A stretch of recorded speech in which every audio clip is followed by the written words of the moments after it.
Well, we've done. A lot of people, like you say, picked us to maybe not win any games this year. We were 2-7 last year, and we were looking at some low numbers, and we didn't know who would come through for us. And I think a lot of people were surprised at how well we've done this year. The Red Devils tore out of the gate 4-0, which wasn't a complete surprise to one of the captains, Steve Dosdell. We did believe that we were going to do fairly well this season, and those 4 wins were major wins, and that really boosted us too. But the 4-0 sweetness followed by 3 tough defeats means with 2 games left, there are still things to prove. I think we got to prove that we should have been in the playoffs, and we are not. The first 4 games were not a fluke, and that we are one of the major teams. I think that what we would like to prove to the team and the coaching staff is that we can even come back when things are down. It's easy to, you know, to be when you're on top to keep working hard and do things right. But when you get down a little bit, then it's time to prove and see whether you got a little bit of character, whether we can come back from this little bit of adversity that we have right now and play well. The Red Devils will have to play very well tonight to defeat a perennial playoff contender who's still coached by somebody of legendary credentials. The Grosse Ile Red Devils host Don Lesner's Riverview Pirates next on the TV3 Sports High School Football Game of the Week.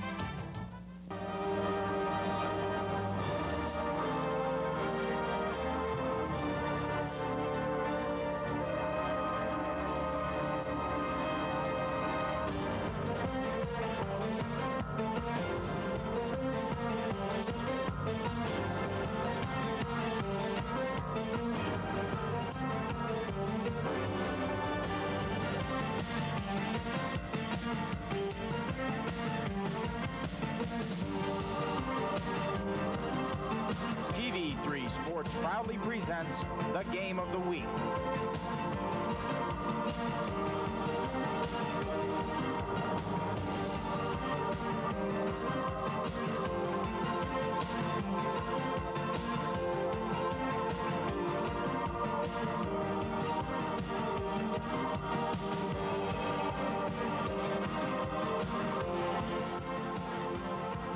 Red Devil Field in Grosse Ile, Michigan, McLean Hunter Cable TV, TV3 Sports presents High School Football 93.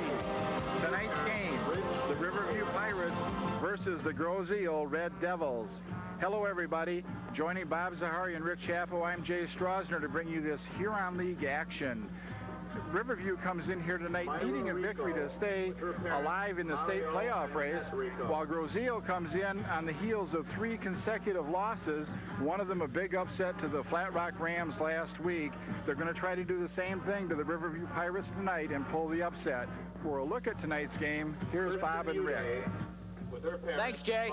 This game is a big football game tonight, and for Riverview, they're going to have to rely on their quarterback and a sophomore tailback. Yes, John Hoffman is the guy who runs the Riverview offense. He does everything for him. As he goes, Riverview's offense seems to go. The big man in the backfield is just a sophomore, Brett LeBate.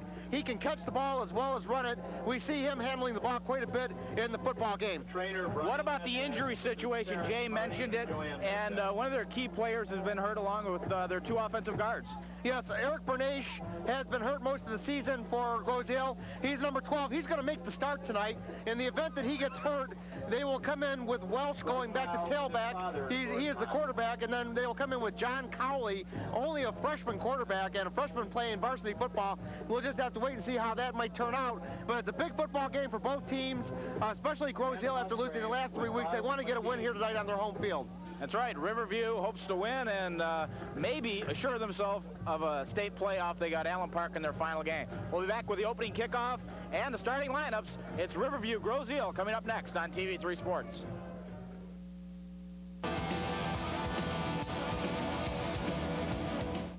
I'm a good example that you can get AIDS from heterosexual sex. Find out more about HIV, the virus that causes AIDS. Welcome back to Grosse Ile High School. And out in the middle of the field, you see the Grosse Ile High School marching band. It's parents' night here, and they'll be leaving the field, and we'll get our coin toss to start this contest.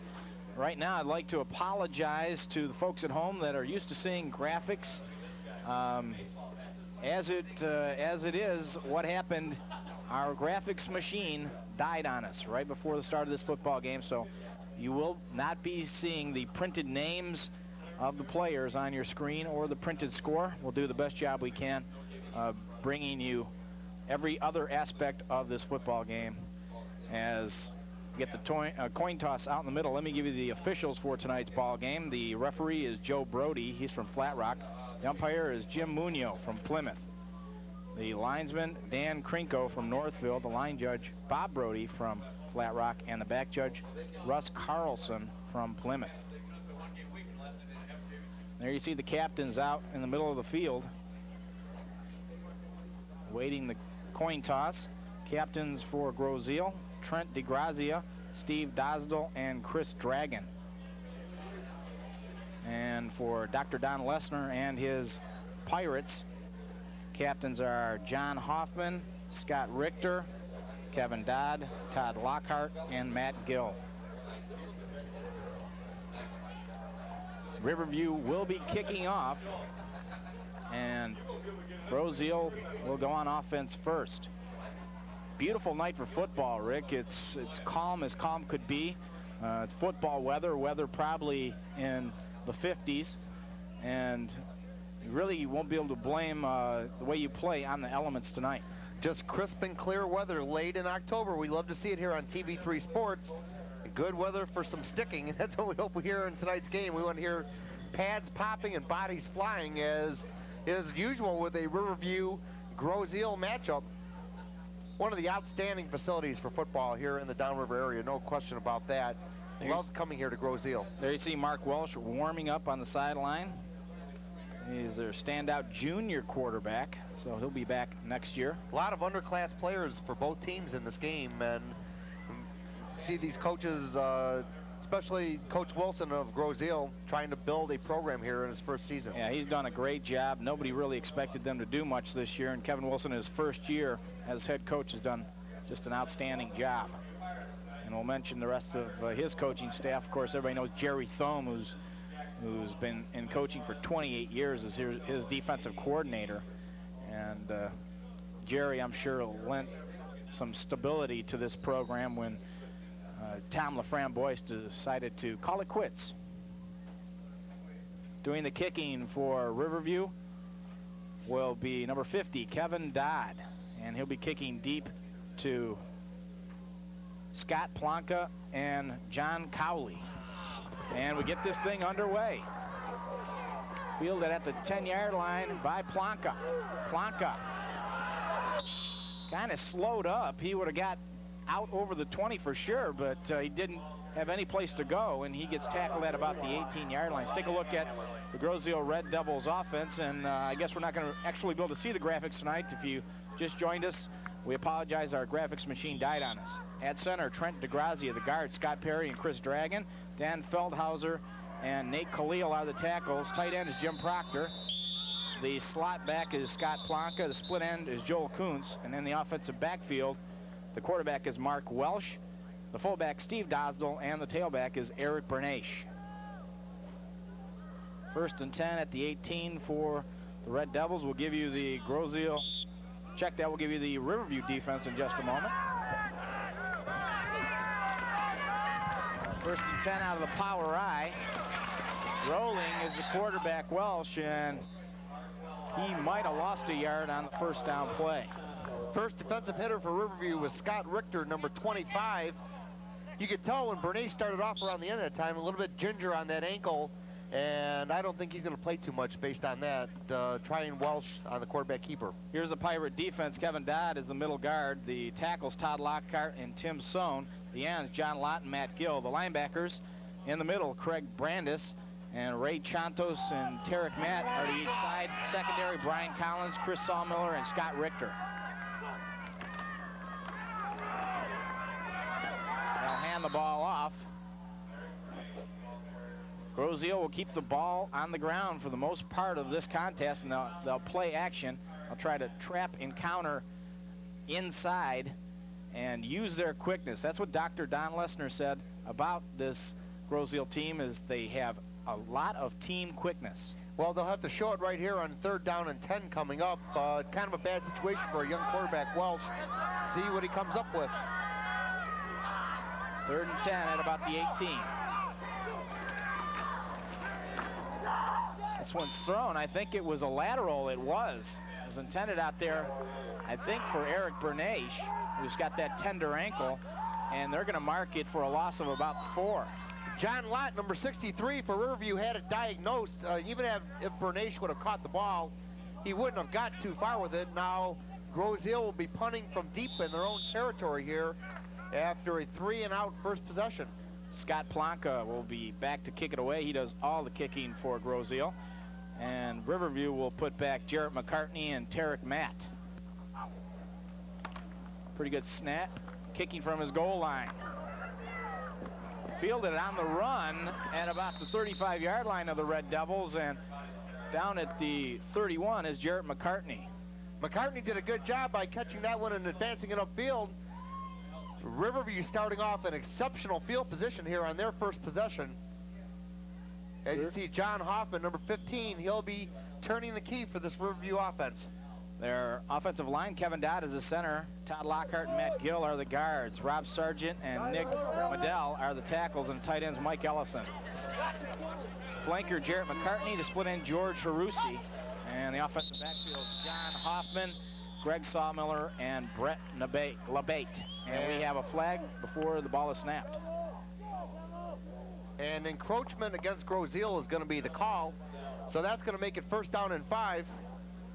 Calling a defensive man in the neutral zone yep, there he was, in the neutral zone. And it'll be 5 yards off against Grosse Ile. First penalty of the ball game. 1st and 5, Riverview with great field position. John Hoffman sent a man in motion. He'll run the option to the wide side. Pitch back, and Brett LeBate scampers for a couple of yards. He'll be, I think, close to a 1st down. It'll be real close. Let's give you the Grosse Ile defense while we have a moment. Dan Feldhauser, Nate Khalil, and Trent DeGrazia make up with the middle of that defensive line. The defensive ends, Jim Proctor and Kevin Klunder. The linebackers in the middle, Steve Dosdell, Brad Plonka, and Mike Marsden to each side, and the secondary, Dave Hosfeld, Mark Welsh, and Scott Plonka. 2nd down and 2.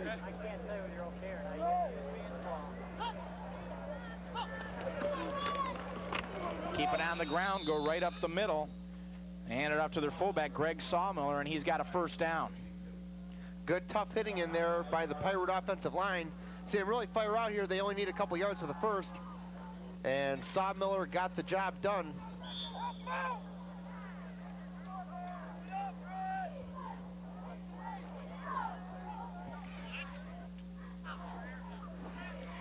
First and 10 for John Hoffman. First possession of the ball game for Riverview. Just underway here at Grosse Ile High School, Parents' Night. And Riverview, with great field position, keeps it on the ground again. Looks like that was number 24 carrying the ball that time for Riverview. That'd be Jarrett McCartney. He's their flanker. And he has a pretty good rushing average this year, averaging about 4.6 yards per carry.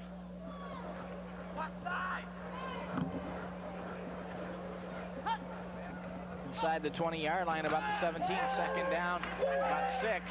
Throw down the middle, good pressure put on that time on Hoffman. Trying to get LeBate there, and here we see it again. Did a good job. It was a straight drop back pass, but look at the pressure. Nice job done. Kevin Klunder, number 87, was there for Grosse Ile. And he's only a junior defensive end, and they need to get a good rush. We'll see a lot of blitzing and stunning out of this defense.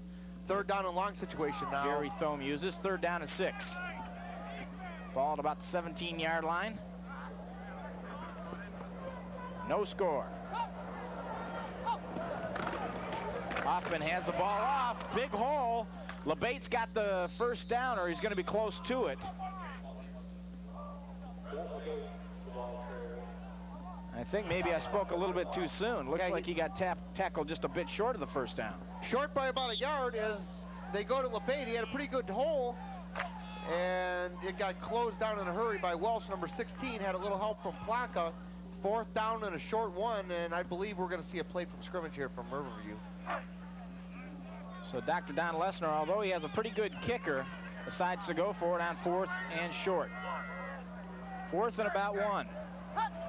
Just outside the 10-yard line. Hoffman hands it to his fullback, and I think with extra effort, they get the first down. I credit that carry to Ray Shantos in the ball game. He is the fullback who comes in to spell Greg Sawmiller. That's going to be 1st down and goal to go as they're inside the 10-yard line at about the 8. So 1st and goal at the 8 for the Riverview Pirates. Grosse Ile will really need to come up with a big defensive play right here to try to snuff this drive off. Play for the 1st down again. It's a first man through, and he got the job done as they only needed about a half a yard.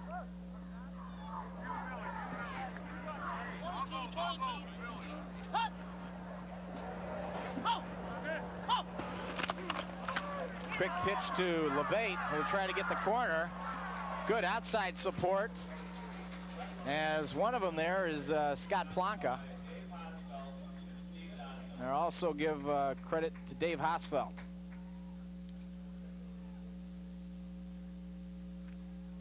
It's a quick pitch to the left. Now look at the pursuit as they were going to trade. They're just going to chase down LeBate before he has a chance of getting outside. Fine defensive play as Steve Drosdell, number 34, was there helping out for the Devils.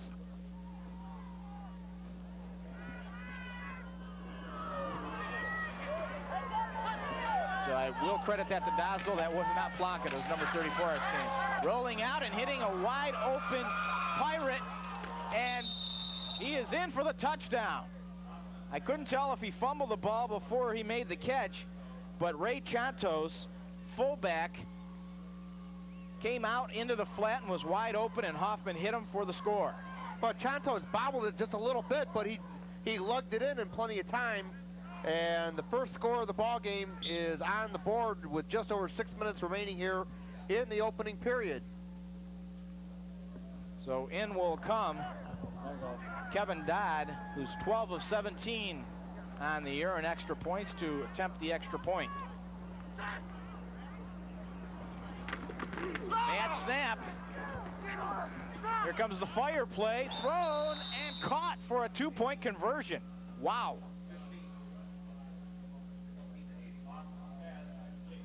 So that was their holder and also their quarterback, John Hoffman, throwing it to George Harusi for the 2-point conversion. And Hoffman, this is the touchdown play again.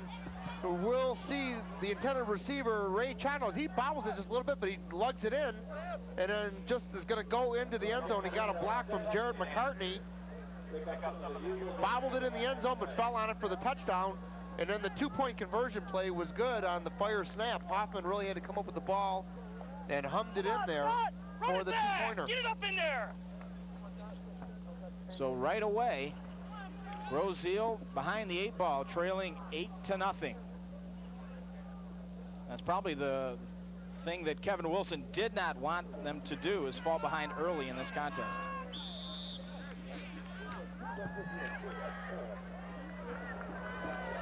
So now Kevin Dodd, kickoff for the second time. This will bounce short and get fielded by Cowley. John Cowley will take it over the 20-yard line, and he'll get tackled at about the 24. Here's the extra point attempt. Now we're going to watch the kicker, Dodd, as he's going to put a block in that's going to help Hoffman as everything cleared open. Now, the receiver looked like he was covered, but threading the needle in there and finding George Harusi, number 80, for the 2-pointer, as Grosse Ile now starts off on offense, and they're down by a score.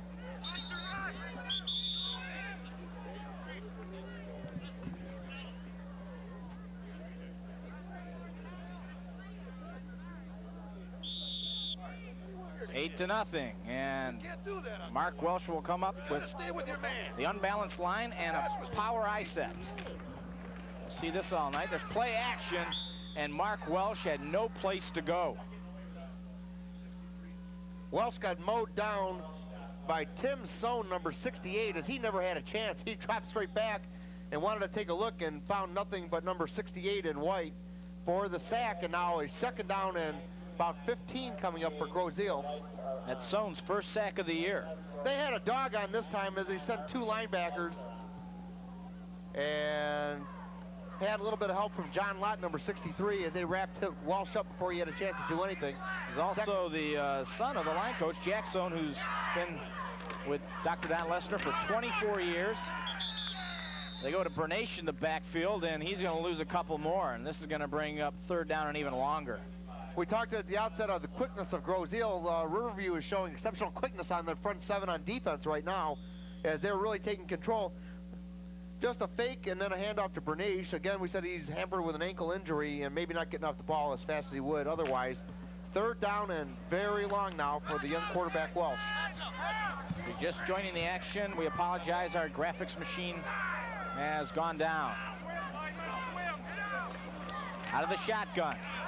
Little slant in pattern, caught, and they're not going to get the first down, but they pick up their best chunk of yardage all game long as they hit their split end Joel Kuntz, a 5'9" junior, for a pickup of about 10 yards. This is a really nice play as Kuntz is going to come in on a quick slant in.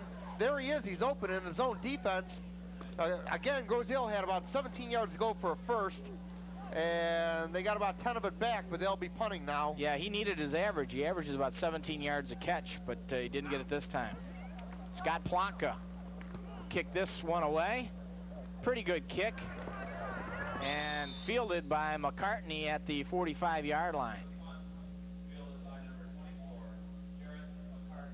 They get real good pressure on Plonka here. He kind of took his time to kick this ball, but outstretched hands, John Lott, number 63, asserting himself on defense early in this football game, and the Pirates will take over first down and 10 just outside their own 45-yard line. That was a big reception. You really don't notice it except for field position. Last time Riverview started on the 32-yard line of the Red Devils, Rick. This time, though, they're back at their own 46. Still good field positions, but it's not the same as being at the 32. Breaking a couple tackles is LeBate, and he gains about 8 yards before getting corralled. I think Mark Welsh got an ankle in there. He's not very big, 5'8", 160 pounds, but he can really ramble. As you see him bust loose there, he's going to shake off Welch, who eventually tripped the ball. But a gain of about 7 on that play. Second down and short now for the Pirates.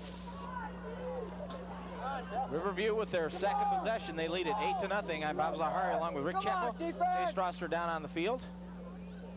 And there's Jerry Thome, their defensive coordinator, trying to do anything and everything to keep the Pirates out of the end zone. Looked like maybe a little slip up in the backfield on that carry. No gain on the run by Greg Sawmiller, their fullback. He's averaging about 8 yards a carry, but you can do that when you only have carried the ball about 16 times all year. 16 carries, everybody's keying on LeBate, who's carried the ball 125 times. Third down, and a long 3 for the Pirates. Play action, Hoffman. Out into the flat, LeBate dropped it. Pretty good coverage, but he had the ball right in his hands and could not hold on. Defense was there by Ray Ranger. He's a junior. As Hoffman, a quick sprint out to the right, and LeBate maybe could have got a hand on it. Should point out another outstanding crowd here for Grosse Ile, as for every home game, outstanding community support here for Red Devil Athletics. They love the red and silver here, showing up every Friday night. John Hoffman, their quarterback, will go back and punt it away. And back deep is Scott Plonka for the Red Devils. This one hits at the 24-yard line. Basically goes sideways. Did that hit a Red Devil player? Came very close. You could hear Jerry Thome on the sideline. So it'll be 1st and 10 for Grosse Ile, as they almost had one of their players touch the football on this punt. Well, Dan Feldhauser, number 64, does the tap dance on it And Wow. he just about hits it and came real close. One more time? Nope, he didn't get it that time either. And at any rate, Grosse Ile takes over first down on offense. Yeah, Feldhauser is only a sophomore, so we'll give him a break, but I think he's learned his lesson now. And it didn't cost his team. You could hear Jerry Thome all the way up here. 1st and 10, Eric Benesh takes the ball into the line of scrimmage for a pickup of 3 yards.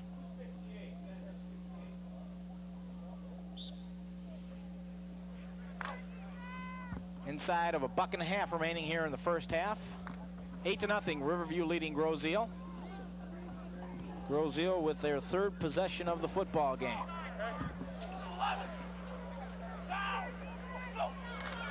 Out of the shotgun.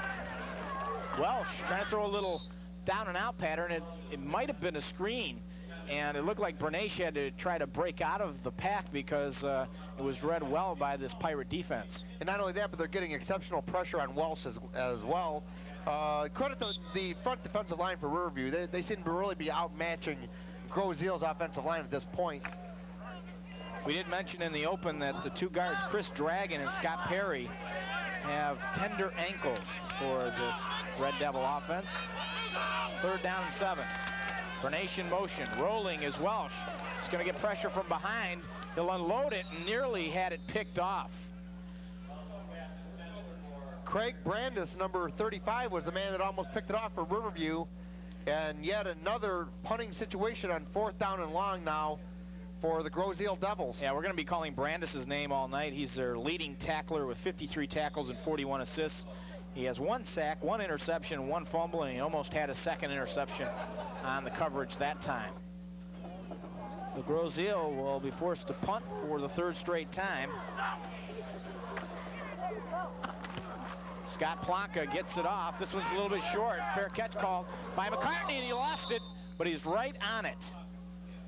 Right on it. That was a very nice high kick that was a spiral coming down, giving the defense a chance to come underneath it. McCartney calling for the fair catch, but he can't handle it, and luckily fell right on it.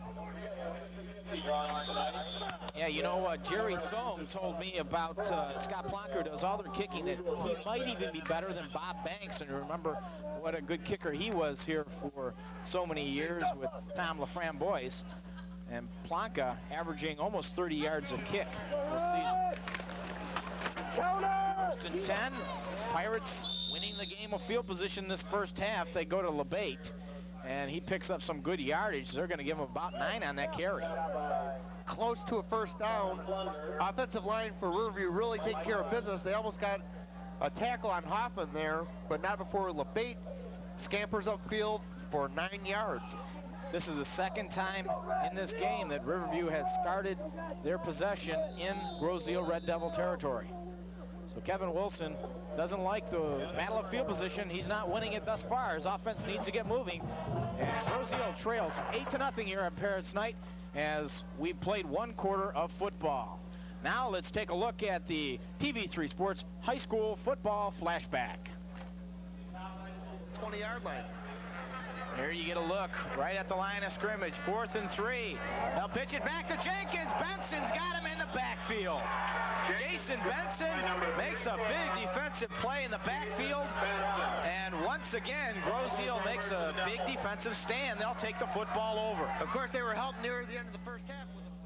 That was the first game ever played here, October 6, 1989. The same 2 teams playing on this brand new football facility, and we love it here. It's just a beautiful place to play a game of football and to watch a game of football. Let's go down to Jay Strassner, see what's going on. One of the things we saw was a little slip out there by the Riverview Pirates.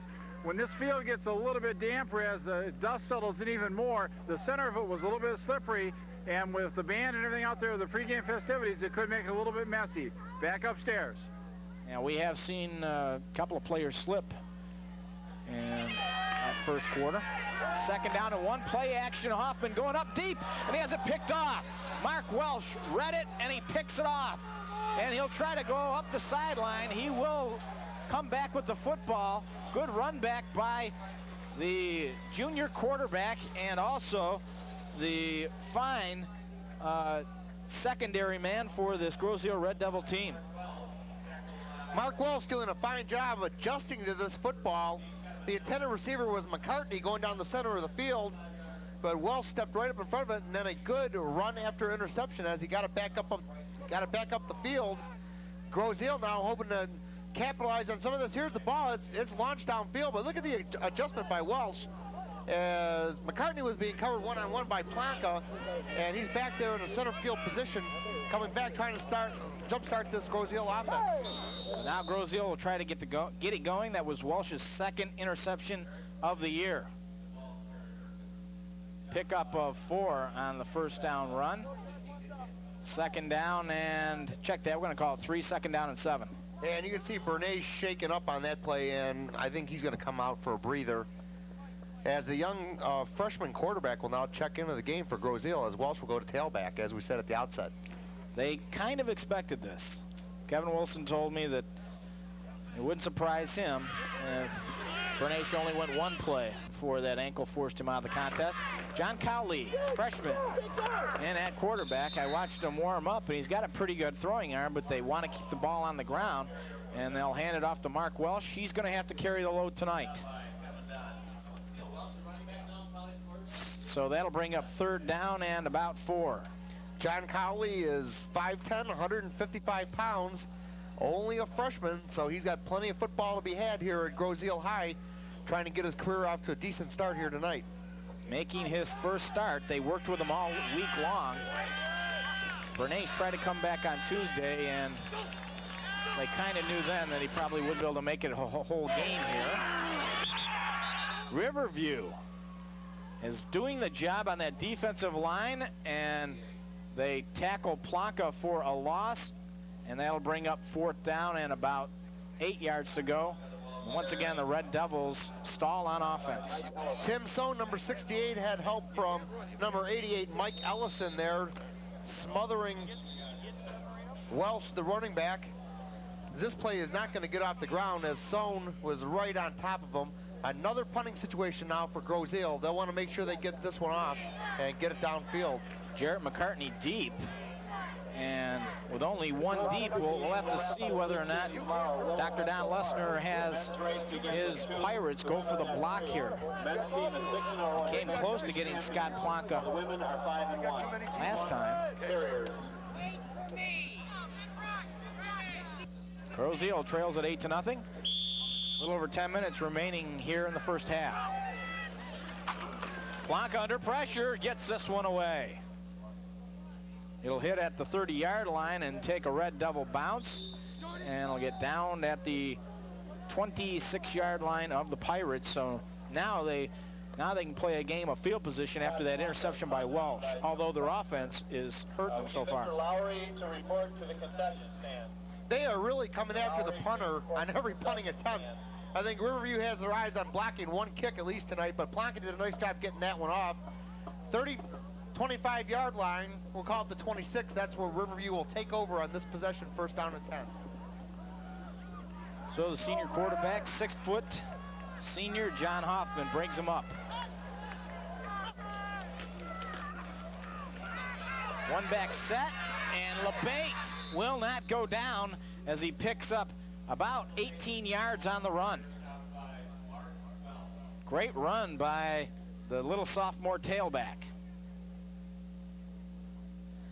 Doing just a fine job up front with the offensive line. Look at him bust through and then just keep on going.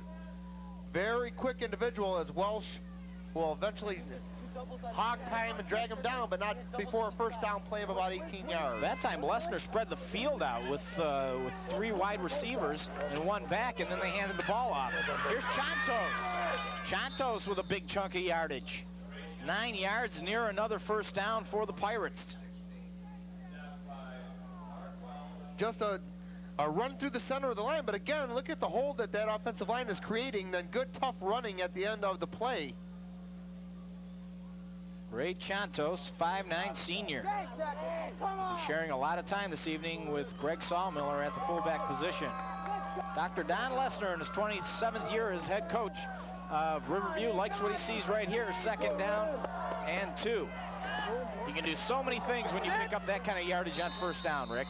And they get the first down as LeBate takes it over left tackle for a gain of 3 and another first down for Riverview. Riverview just content to continue running the football. If it's not being stopped, why do anything different? As they are just going to stay with it, I'm sure. Another first down in at the 45-yard line of the Red Devils. Don Lesnar told me that this is a balanced team. He doesn't have a standout offense, doesn't have a standout defense. The kicking game's not that great. You know, he says, but what they are is they're consistent. He likes that. Hoffman, play action, going deep. Right down the middle, a long throw, a diving catch. What an outstanding grab inside the 5-yard line at the 3. Unbelievable grab. Garrett McCartney, 5'8", 145-pound junior, watch the ball. It's a drop-back pass by Hoffman, and he fires a beautiful ball downfield. Look at the air on this football as McCartney is double covered, but look at the stretch out in the catch. Highlight film material on that one, and Riverview is knocking on the door with a first down and goal. Outstanding throw and catch off of the play action, and Riverview is in business. So first and goal as McCartney, who averages about 13 yards a catch, picks up 40 yards on the grab. Now hand it off to LeBate over the right side, touchdown. Brett LeBate with his 9th touchdown of the year takes it in from 3 yards out.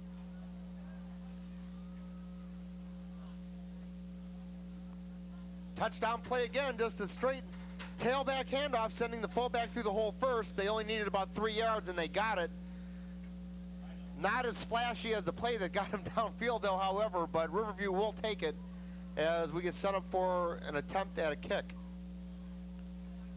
So once again, it'll be Kevin Dodd. Last time, their attempt at a kick turned out to be a 2-point conversion as the bad snap forced Hoffman to roll and throw into the end zone. And he found George Harusi for the 2-point conversion. And you add on the 6 more points, it's now 14-0. Todd kicked the extra point, he lines it through. If you would have had Kareem Abdul-Jabbar standing next to the goalpost and jumping up, he might have been able to swat that one away. But it goes through for the extra point, and it's now 15-0 Pirates. I think he chose the wrong club. He was looking for the wedge and hit a 2-iron instead. But at any rate, it got the job done, and it is 15-0 here with just under 7.5 minutes to go here in the opening half of football. What a tremendous night for football this is, Bob. No wind, just beautiful conditions all the way around. Outstanding field. The only thing that would make it better for the hometown faithful would be some offense. So far, the Pirates defense just totally shutting down this offense, and we would like to say that, you know, without Eric Bernays, who's one of the top backs in the Huron Conference, that they're probably not the same team. Bernays came into the game with 457 yards rushing. He averaged 5.6 yards a carry, and he had the most touchdown. Check that, he's tied with for the most touchdowns on the team with Mark Welsh at 6. So they're going to miss him, and he really wasn't healthy this whole game. Kevin Dodd kicks this one short. It's a free football, but picked up by the Red Devil, Scott Plonka, and he'll get out over the 25-yard line to about the 28. Grosse Ile will have it 1st and 10 at the 28-yard line. Eric Bernays is out. The ankle bothering him too much. No, here he comes back in. So that means Mark Welsh will go back in at quarterback. Can't keep him out. Bernays wants to play, and he's got a lot of heart. He's a 5'10" senior, and in his senior year, he's one of the big reasons that they were 4-0. We'll talk about their season as we progress. 4-0 before they went down and started playing those Monroe teams. Some good ball handling. And they'll pick up decent yardage on the first down carry.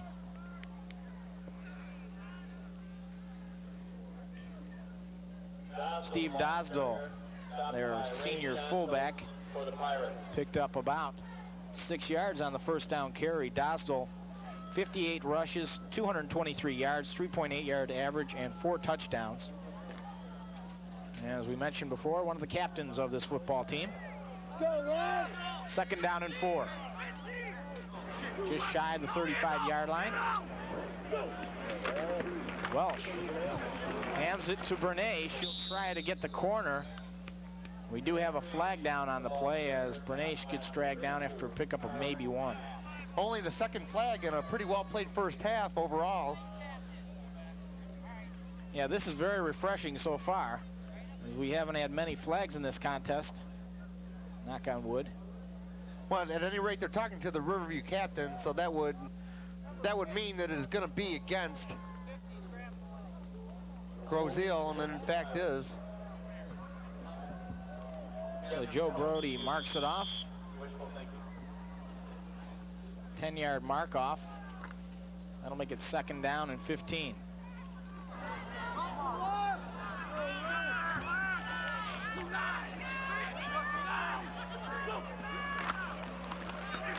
Welsh, play action, throwing it deep. Just out of the reach of Kevin Clunder. Welsh is going to roll to his right, and he wants Clunder all the way, number 87. And the ball was just high and outside by a little bit. There was good coverage there, but he was open just for a minute. If you looked at these two teams on paper coming into this game, they both average about the same amount of offense. 170 rushing for the Pirates, 181 for Grosse Ile. 65 passing for the Pirates, 65 for Grosse Ile. Of course, that is with a healthy Eric Bernays. Play action, throw down the middle. And they're not going to have the first down, but they get some of it back. They found... Jim Proctor comes up with this one, just a quick slant over the middle. The ball was a little bit behind him, but he made the reception anyway. Brian Collins, number 10 for the Pirates, was there to drop him as soon as he caught it.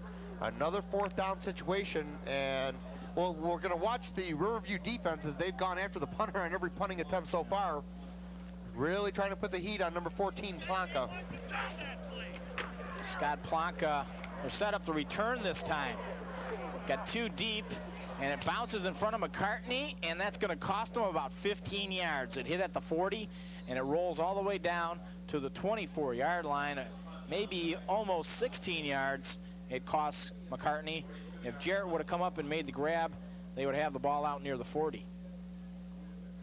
Riverview leading it right now by a score of 15-0. If you noticed, we don't have any graphics tonight. Our graphics machine died on us, and that happened right before this contest started, so we apologize for that. We'll try to do our best at giving you verbal graphics. If there is such a thing. This is gut check time now for the Grosse Ile defense. They really got to shut them down here with less than 5 to go in the first half.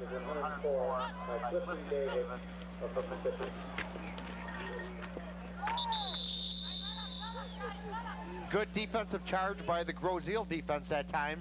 Steve Dosdell, one of the first there. Stopped them for a gain of about one only. They tried to go up the middle. And look at the nice form tackle by Dosdell, number 34, waiting for a little help from his buddies, but gain of a short one only. That was Greg Sawmiller, the ball carrier. And the guy that's got to have a big game in the middle is Steve Dosdell. He came into the game with 7 tackles, 29 assists on defense, for Jerry Thome's defense. Kevin Wilson watching his Red Devils trail it 15-0. And Riverview keeping the ball on the ground. They'll continue to run the clock and keep the ball in their offense's hands. This will bring up now 3rd down and about 3.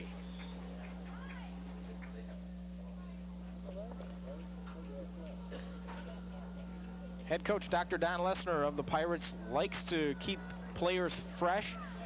He'll play a lot of guys. You'll see everybody on that bench in this game at one time or another. Of course, they brought up their JV squad for this ball game, as did Grosse Ile, who really doesn't have a JV team.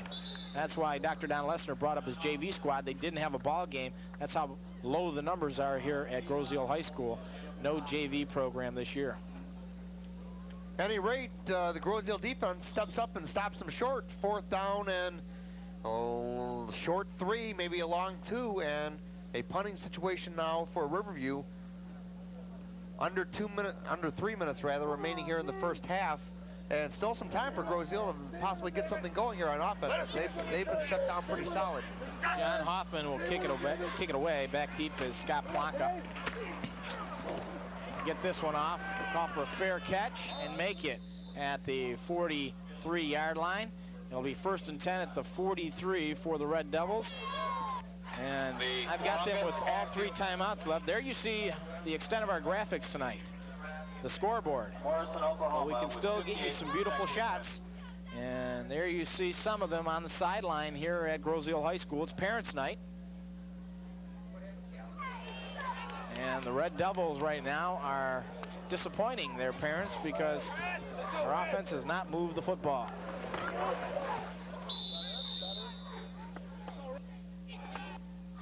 First and 10 at the 43. Keep the ball on the ground.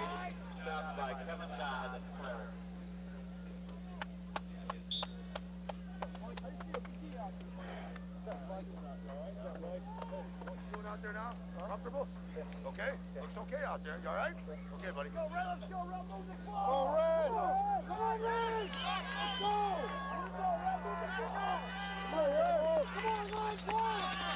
2nd down and 6. Plonka in motion. Welsh will hand it off to Bernache, who will squirt right up the middle. Somehow he broke out of there and picked up some decent yardage. And that's going to be a 1st down for Grosse Ile, and a 1st down they desperately need. Now I think they have marked him short. We might even get an official's timeout. We do, and we're probably going to get a measurement. Eric Bernache And trying to shake it off, and I think he's going to come to the sideline. He's not shaking this one off, I don't think, but what a fine effort to set up a 3rd down and short 1 situation. Well, it's just a shame when you've got a player that caliber with a bum ankle. Short by a matter of inches only. So it's going to bring up 3rd down and inches, and back into the game comes the freshman, John Cowley, the quarterback. And Mark Welsh will move the tailback. 15-0. A little over $1.50 remaining here in the first half.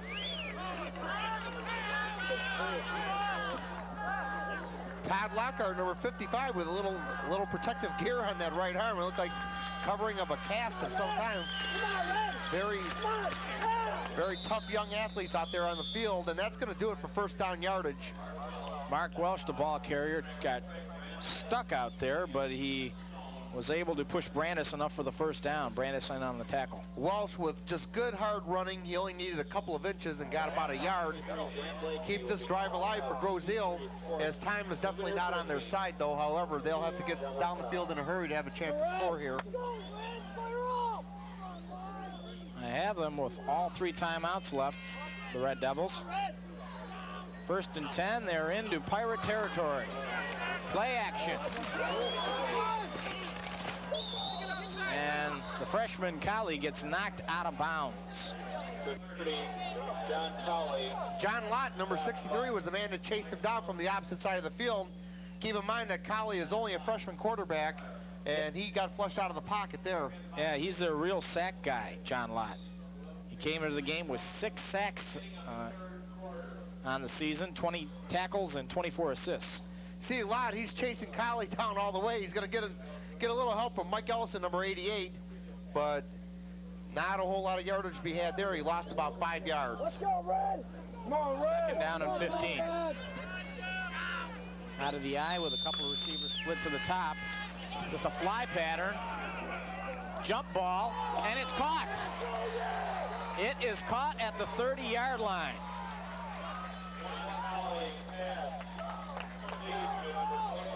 They're going to give that to Joel Kuntz, who at only 5'9", jumped like he was about 6'3".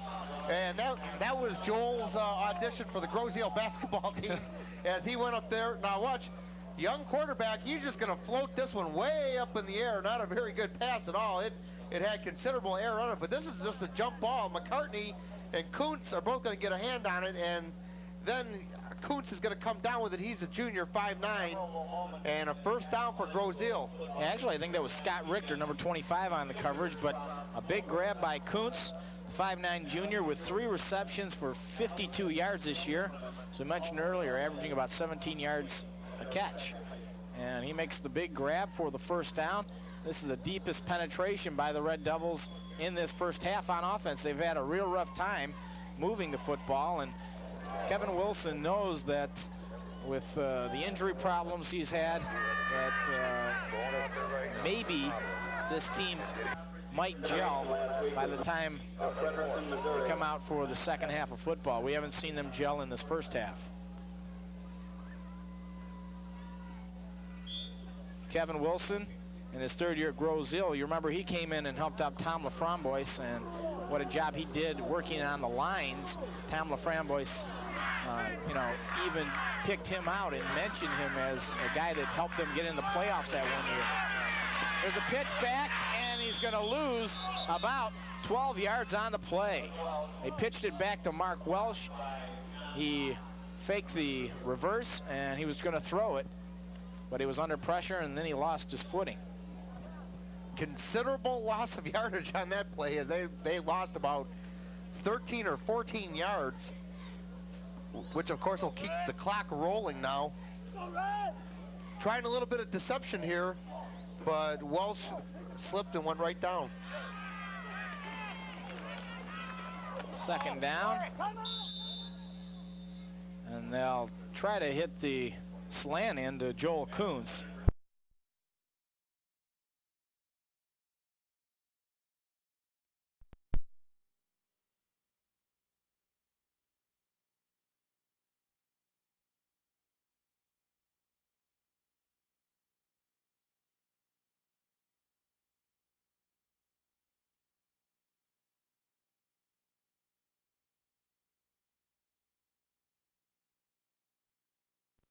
There's only 3 seconds remaining here in the first half. That'll bring up fourth down and about 23 yards. The Red Devils spend a timeout, and I wouldn't expect them to spend a timeout and punt it away. You'd expect them to spend a timeout and throw the old bomb. With 3 seconds, Hail Mary. One thing I do know about it, whatever it is going to be the last play of the first half, so they really have nothing to lose by going downfield with it. You never know. You get an interference call. That could keep it going. Of course, interference in high school and college, only a 15-yard penalty. The Devils will really have to have a look at what they've done so far in this first half. They need to figure out what to do about this Riverview offensive and defensive lines, which I think is the story in the ballgame thus far. They have really taken charge. Devils possibly just a little bit undersized. 15-0. Riverview scoring touchdown in each of the first 2 quarters. And they lead it with only 3 ticks left on the first half clock. Cowley stays in at quarterback. I'll send Welsh in motion. The roll and get hit, and the ball is loose. Riverview will try to pick it up. They will, but that will end the first half as John Lott, number 63, really welcomed young Cowley to varsity football that time, as that was what is commonly known as a lick. So we've played a half of football here on Parents Night at Grosse Ile High School, and the parents have watched their Red Devils trail this one 15-0 as they go to the locker room. We're going to try to go down on the field and talk with the head coach of the Riverview Pirates, if that is possible. Let's take a look at that last play, though. What a stick put on here. Welcome to varsity football. The freshman gets hit right from behind. Wow. And they're lucky that Riverview didn't pick this up and run in. Let's go down to Jay Strassner. With Riverview head coach Don Lesner. Coach, you're up 15-0 at the end of the half. What does it look like for you in the second half? Well, it's a good half for us. Our defense is playing very well tonight, and we're very happy for them. Our offense got maybe move the ball a little better. Our defensive has been playing very well. Statistically, these teams match up really well, but I think your speed has been a big difference tonight, especially defensively. You seem to be putting a lot of pressure on their quarterbacks. Well, we've been able to get to them tonight, but they have a lot of speed, too, so we're going to have to keep after them. Okay, good luck in the second half, Coach. Thank you. Back up to you, Bob. Okay, thanks a lot, Jay. We're going to throw it to a break, come back and enjoy some of the halftime festivities here on Parents' Night at Grosse Ile High School, with Riverview leading Grosse Ile 15-0 at halftime.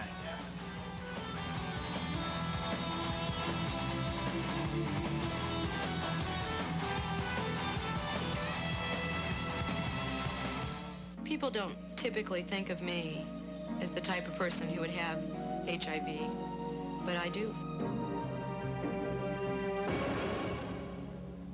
Find out more about HIV, the virus that causes AIDS.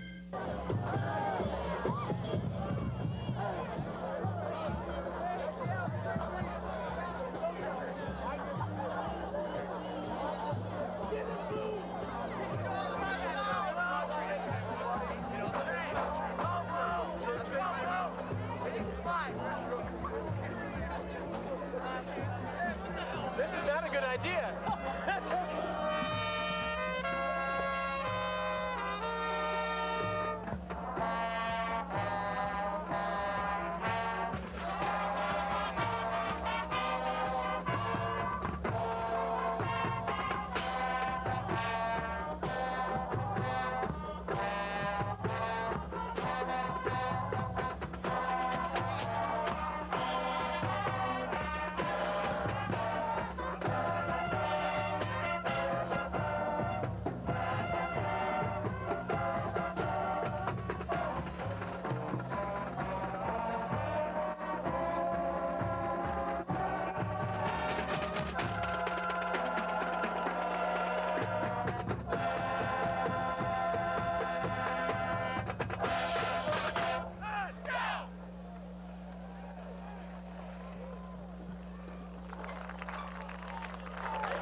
Our next selection, Sing, Sing, Sing, brings back a lot of memories for when the seniors were freshmen and attending band camp at the University of Michigan.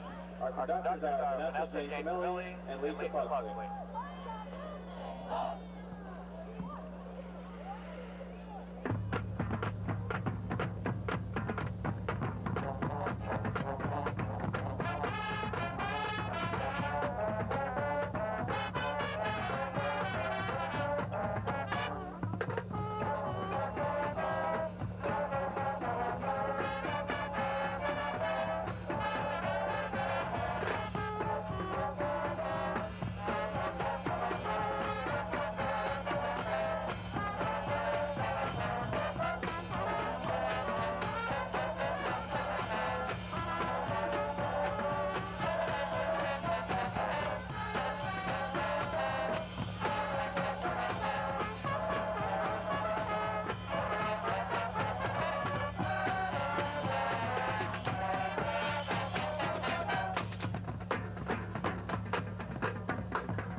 gift to the Michigan Vietnam Monument Fund, the contribution we ask is nothing compared to the one they've already made.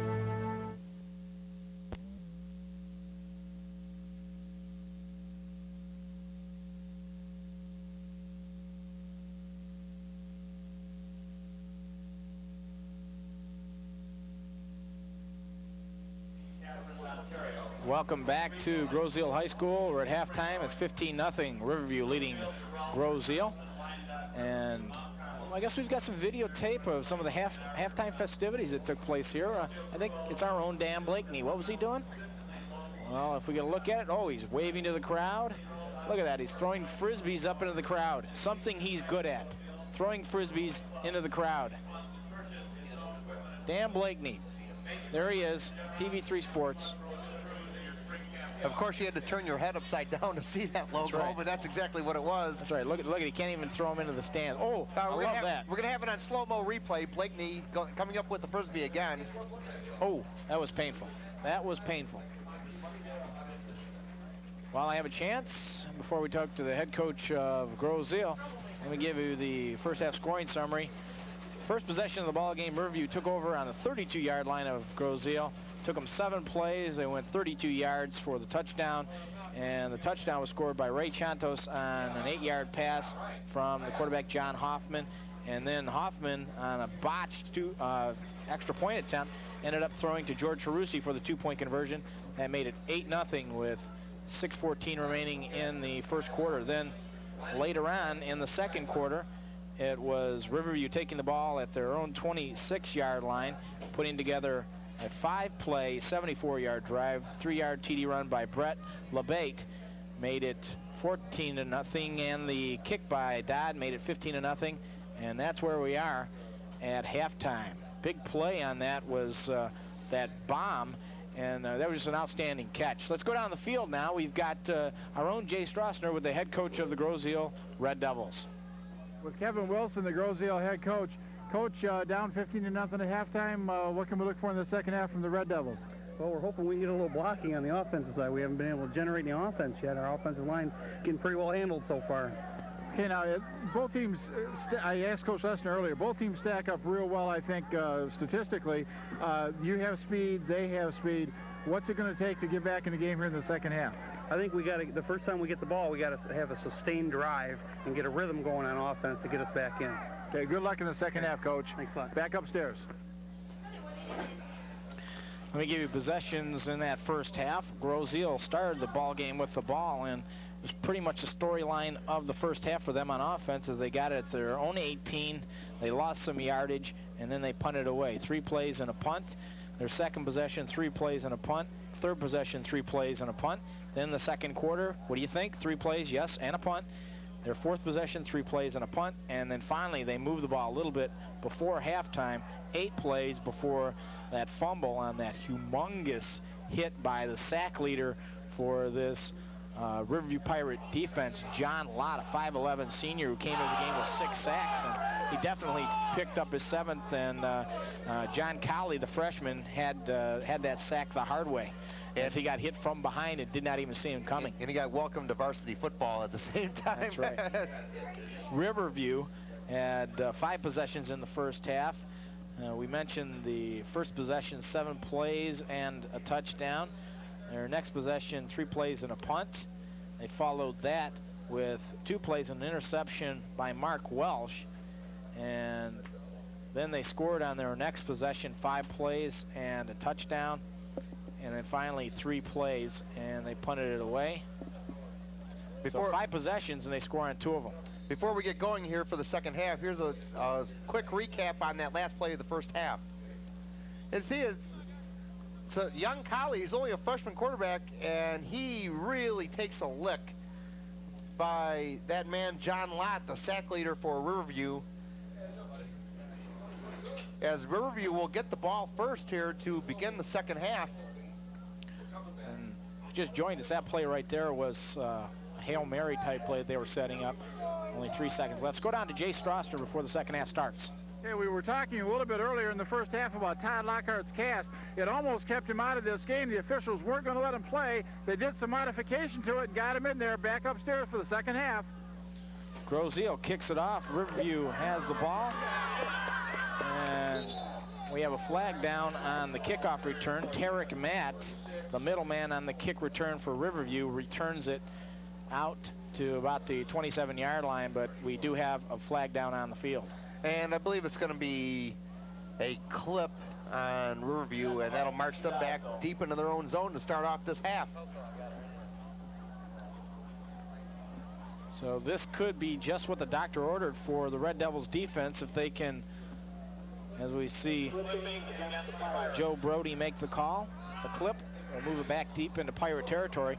And as I was about to say, if Riverview right now is stopped by this Grosse Ile defense, then possibly Grosse Ile might have the ball in good field position, and that's when Kevin Wilson wants them to put together that good first drive to maybe get some consistency on that offensive front, get their rhythm. First and 10. Hard to tell from here. Looks like about the 12-yard line. LeBate gets to the outside, and he's out over the 20. And finally, it's dragged down at about the 22-yard line. Good running by the sophomore. Good tough defense by Walsh, number 16, as he's going to come up and make the hit. But look at LeBate go. He's very good back. But Walsh is going to take him on and gets a little bit of help from Planka, but not before a gain of about 9. So Riverview taking up where they left off in the first half, running that football with success, using good offensive line play, and that has been the story. Grosse Ile's lines, both offensively and defensively, have not matched up well against this Pirate football team. Second down and 1.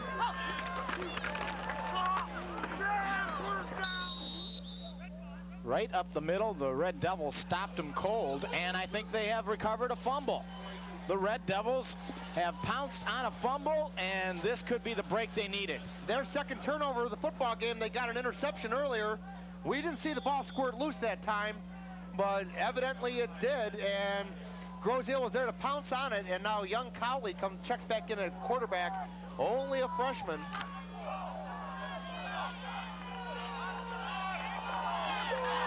So Grosse Ile has the ball first and 10 at the 22-yard line. And once again, penetration into the backfield of the Red Devils. They went to their fullback, Steve Dosdall, and he's going to lose a couple of yards. Good defensive line surge this time by Riverview, and Dosdall gets dragged down. Number 68, Tim Sohn, was there defensively for Riverview. Now, second down and 11 situation coming up now for the Devils. And we've been calling Sohn's name a lot tonight.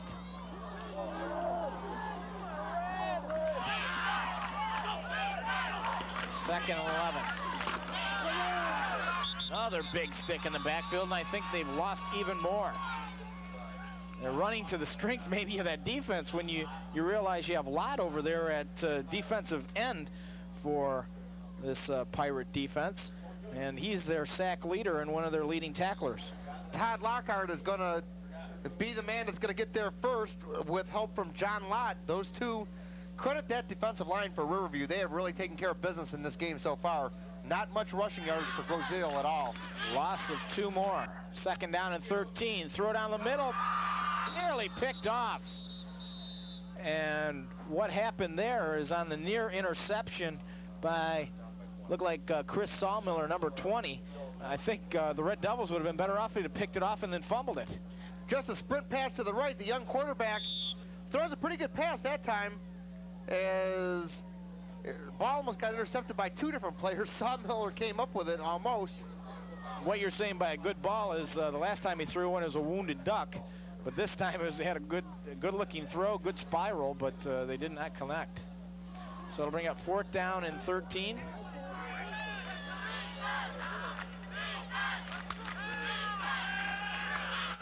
Freshman will throw the out pattern.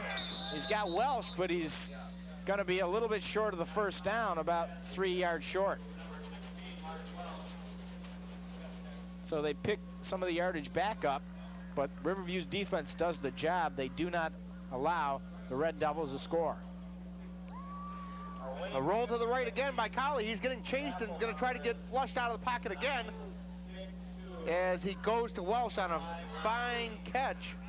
Really impressed with Welsh. He's a working-class player, really carries his lunch pail out there for Grosse Ile. Yeah, he's a great basketball player, too. We'll see him this year on TV3 Sports in the hardwood season. Pirates keep it on the ground. Greg Sawmiller tries to chop his way up the middle. See the clock rolling now, underneath 8.5 minutes to go here in the third period of play. Once again, would like to apologize. We do not have any graphics for this football game. We would have, but our graphics machine died on us. So we will not see any names or scores tonight other than the scoreboard. That'll be about it. We'll try to give you graphics verbally. 2nd down and 8. They'll hand to LeBate. He gets outside the contain, and he picks up a first down out over the 30-yard line.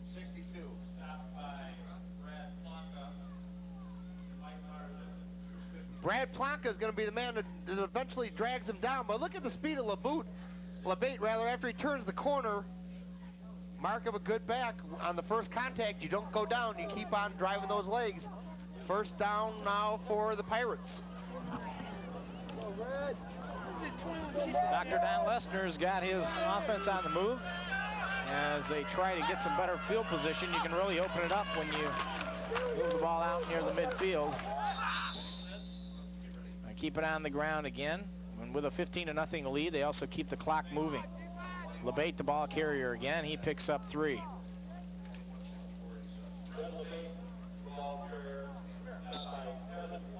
I give credit to Kevin Klunder as one of the Red Devils in on the tackle.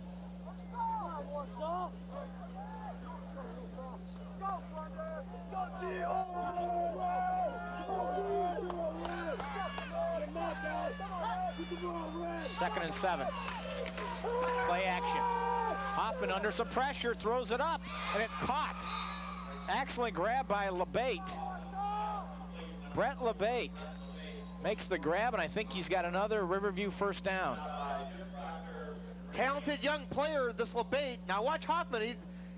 Dosdo gets a hand on him, but before he has a chance of getting sacked, wings it out there. He won him nice and strong to come down with that one, and a first down for those Riverview Pirates. Ray Ranger, one of the first in on the tackle for the Red Devils. LeBate came into this game, Rick, as you mentioned in the open, a fine receiver, 11 receptions, 78 yards, about 7 yards a catch, and he got a little bit more than that, just a little bit more than that, as they needed 7 for the first down. He got about 8 for the first down. Now keep it on the ball, keep the ball on the ground, rather. And they'll try the far side of the field, a pickup of 4 on the first down run. Dr. Don Lesner is a Western Michigan grad in 1959. He got his master's at EMU and a doctorate at Wayne State. And right now, he's enjoying a 15-0 lead. This team trying to march out of trouble, out of their own territory. They took over the ball deep in their own territory at the 16-yard line, and now they've moved it all the way into Red Devil territory, just on the Red Devil side of the midfield stripe. Very impressive drive, a mix of the run and pass, as they are now starting to creep into the Grosse Ile end of the football field. Yeah, the Pirates don't throw the ball a whole lot. They only average throwing the ball a little bit over 12 times a game. As Hoffman 44 for 87 on the year at 51% completion rate. But they keep it on the ground here at 3rd and 1. And that's what you expect. Go to their fullback right up the middle. And I think he's got the first down. They go to Ray Chantos.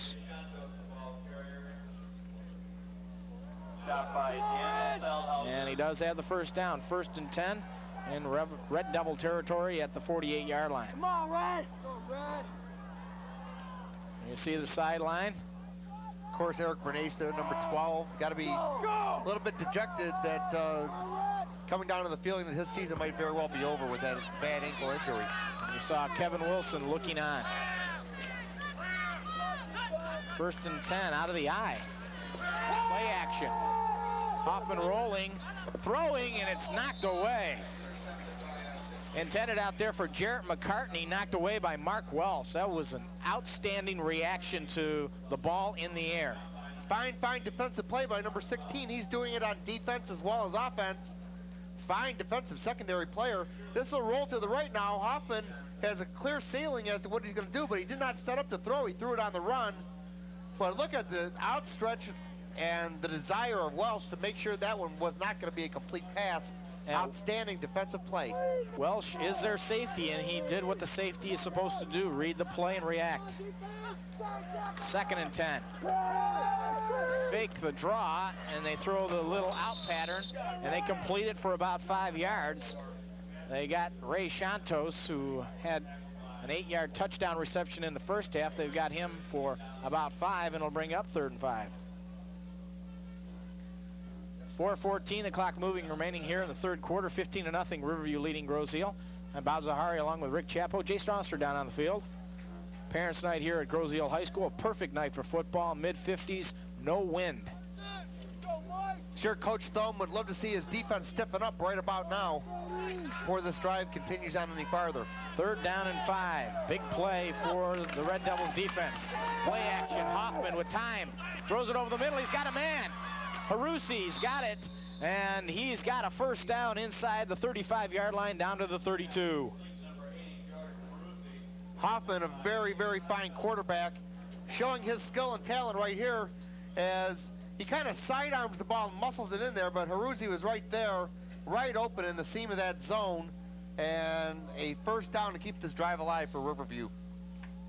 So on 3rd and 5, John Hoffman guns to George Harusi, only his 2nd reception of the year, but it's good for a 1st down. Now go back to the ground attack. There's some hitting in the backfield now as the Red Devils start to maybe do a little more blitzing to try to make a couple big plays. Number 64 shot the gap for the Red Devils defense and made the play.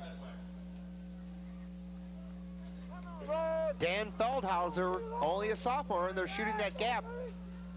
A loss of about 2 yards, and a 2nd down and 12 coming up. And Feldhauser came into the game with 1 tackle, 19 assists, and he makes a big play right there. Loss of 2, it'll be 2nd down now and 8 yards. Right at the 35-yard line. Simple handoff up the middle, a big hole and a quick hitter. That's going to be close to another 1st down, as I think he got about 9 yards on that play. Ray Santos, the fullback. Nothing fancy here, just showing it to Grosse Ile. Here it is, see if you can stop it. Look at that hole, and credit that offensive line again, as they have really taken care of business in this game. 3rd down now and about 2 to go. Approaching 2 minutes to play here in the 3rd quarter. 15-0, Riverview with the ball and the lead, and they're marching. We apologize for our graphics. We do not have any of this ball game. Our graphics machine died on us. 3rd down and 1. And Pirates jump offside, and that's a big play. Looked like it might have been their left tackle. Rob Sargent, number 58, he's played a very fine game. Normally very mistake-free football by Riverview. That's something that Dr. Don Lesnar believes in strongly. And number 58, Sargent, getting off to a start earlier than the rest of the team. And this one will go against Riverview.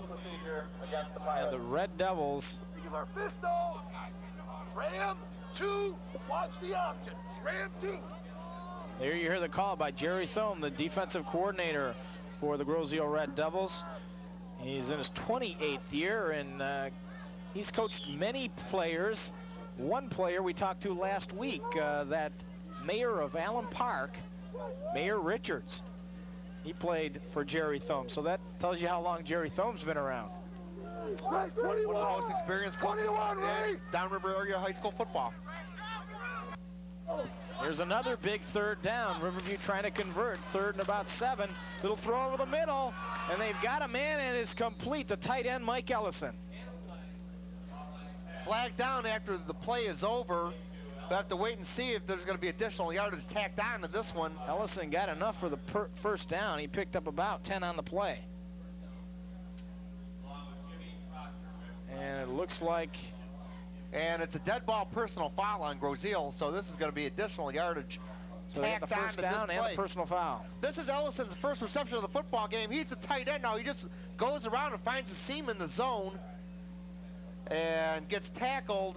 We didn't see what happened. It might have been a little bit of verbal taunting after the play, but at any rate, it is a personal foul and a first down and goal situation at the 9-yard line as Riverview is knocking on the door again here.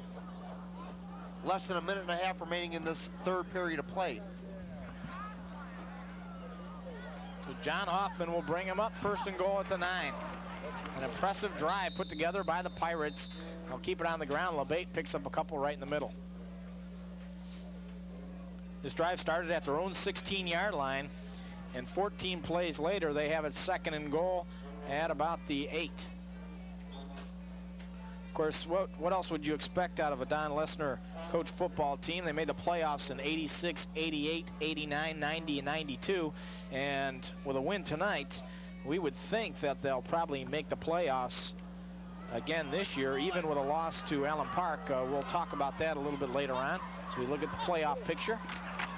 Second down and goal, rolling Hoffman. Hoffman trying to get the corner, heading for the corner, and he's in for the touchdown. Couple of Grosse Ile defenders could not get to him as he was able to take his momentum in for the 8-yard touchdown. And I think like Steve Dosdell is banged up a little bit on the play. Dosdell and Planka both tried to get the pursuit angle on Hoffman. They couldn't handle him, and both got shaken up on that play. It looked like as Dosdell will now check out of the ball game, favoring his left arm or wrist, it looks like. Extra point attempt coming up now for the Pirates. So Kevin Dodd comes in. 15 plays, 84 yards for the touchdown drive. And here's a bad snap to Hoffman. And the Red Devils all over it. Kevin Dodd never got a chance to kick the extra point, but still 21-0. We'll take a look at the score again. As the rollout, now Hoffman sees the wide open area. He's just going to sprint for the red cone and try to make it in on his own. Dosdell and Planka both tried to make a play on him, but he dove in anyway and scored, and that makes the score 21 for Riverview and nothing for Grosse Ile. Riverview's defense has really come on in the last 3 weeks as they have pitched 3 consecutive shutouts. Monroe, Jefferson, Flat Rock, and Huron all victimized 35-0, 28-0, and 30-0. And strong defense is something that they love so much in this Pirate program. See, the snap was high. Hoffman couldn't handle it. And then Grosse Ile's pursuit is going to come in and bust up any attempt to try to throw the ball in for the 2-pointer, which saved the 2 points, but it is still a 3-touchdown margin for Riverview. 25 seconds remaining in the third quarter. And Grosse Ile is going to only have 1 quarter to make a big move on offense. They really have been ineffective moving the football throughout this game. The Pirates have controlled the line of scrimmage, and I think that's been the difference in the game, along with the fact that Eric Bernache is not healthy for the Red Devils. This one's kicked a little bit short, and I think John Colley picked that one off, fielded at about the 25, and he took it out over the 30-yard line to about the 33, where it'll be 1st and 10 for the Red Devils. They trail at 21-0. There you see the clock. We can give you that. We cannot give you graphics tonight. Our computerized graphics went down, and so we'll do our best to give you some verbal graphics. 1st and 10. Cowley dropping, throwing down the middle. Is it caught or is it picked? I think it was picked off. Number 25 came up with the interception, Scott Richter. Scott's a senior, 5'8", 138 pounds. Young freshman quarterback Colley thrown off of his back foot. He really needs to set up a little bit better as he was going to Kunder, but then the ball just taken away by Scott Richter, and Riverview will take over the football, and that'll do it for the third period as we go to the fourth. with Riverview going to having a first down play. So Scott Richter, with his 3rd interception of the season, gives his Pirates the ball back after they just put another score on the board. They lead it 21-0 at the end of 3 quarters. Let's now take a look at the high school football flashback. This is from 1990. Banks hits the football, end over end, taken at the 10 by, I believe it's Kolak. It is. He's out over the 20. Ball is fumbled. The Red Devils have picked it up. Touchdown. A touchdown as it's recovered by number 68 out there on the kickoff team, Derek Dosdall.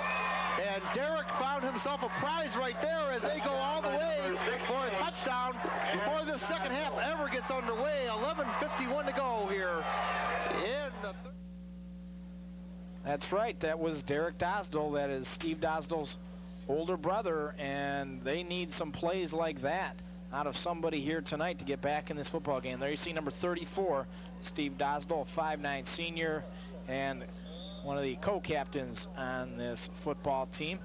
I remember that particular ball game real well, Bob. That was a very big win for the Grosse Ile Devils over Gibraltar Carlson, as I recall.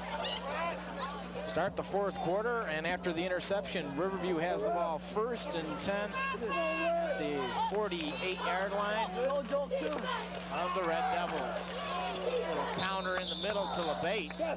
He'll get chopped down after pickup of 2.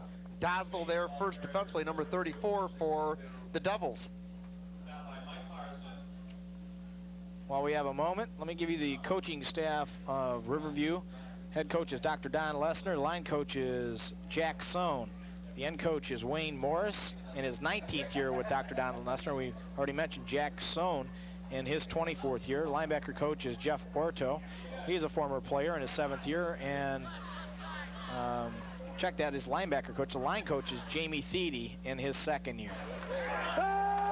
Hoffman back to throw, and a beautiful toss. And maybe even a better catch as he found George Charuzzi. But it's holding on Riverview, and this one's coming back. A late flag in the Riverview backfield. Nice throw and catch combination from Hoffman to Charuzzi once again. But this one's going to come back. And Hoffman is really impressed as far as the way he has thrown the ball this evening, Rick. He hasn't had a whole lot of pressure, but even in times when he's had pressure, he's still throwing pretty good passes. Fine leadership ability, which is what you always look for in a quarterback. I'd like to remind everyone to join us next week for the regular season finale of TV3 Sports High School Football. The Woodhaven Warriors, with their fine running back Victor Chorlick, will be visiting Southgate Anderson. Woodhaven at Anderson next week on TV3, so be sure and catch it. That's right, and following that, the high school playoffs. But next week we'll have to get out that playoff computer once again. That's right. To see who's going to make it and why. Encroachment this time as the Grosse Ile defender was in the neutral zone. And I think also at the end of the play, I think I saw a Red Devil kick one of the Pirates while he was down. The man who was on that encroached was Todd Davison, a senior, 6 foot, 193 pounds, wearing number 63 in there, a tackle.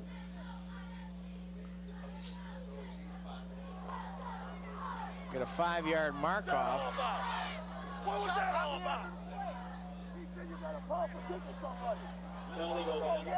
You kick somebody. So first they're offside, and then you had 15 more yards to it. You want somebody kicking you? One of our people? You lost your cool. That's terrible. Here Jerry Thome telling Feldhauser he lost his cool out there. You don't kick at somebody else, and you'll figure that out a little bit later on. Even if you don't kick them, you don't kick at them. Especially since Riverview had second down in about 25, and now they have second down and 3 as a result of this. Right, Riverview on this drive can definitely put this thing away. Hoffman gets tackled, and he did not get the first down. Maybe back to the line of scrimmage.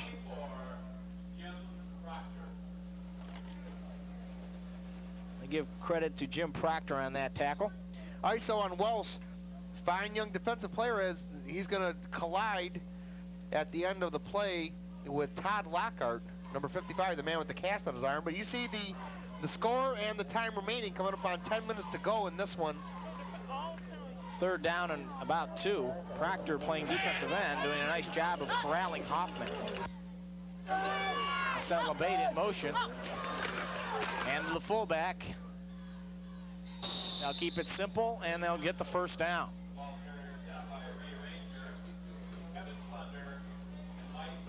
That time the ball carrier, Chantos. And Chantos has the 1st down. Give you the coaching staff of Grosse Ile while I have a chance. They're coached by Kevin Wilson in his 1st year.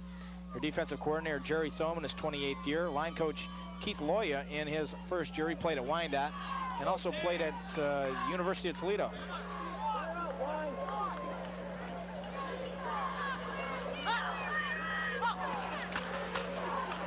Pitch back to LeBate, and he'll try to get the corner.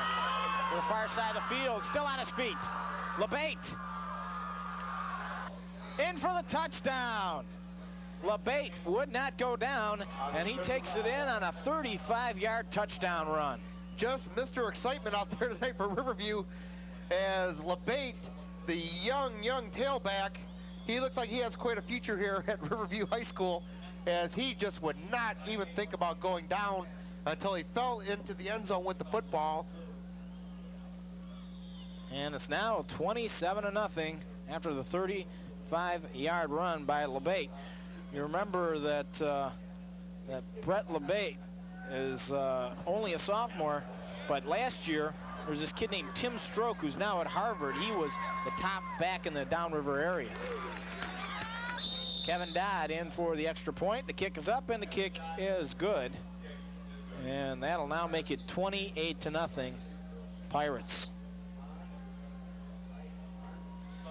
So the Grosse Ile Red Devils, who started out their season with a win over Fitzgerald, 27-0. Aquinas, 43-0. We'll take a look at this touchdown, and I'll continue that. Just a pitch behind the pulling guard, number 55, Lockhart. Now watch the individual effort as he turns the corner.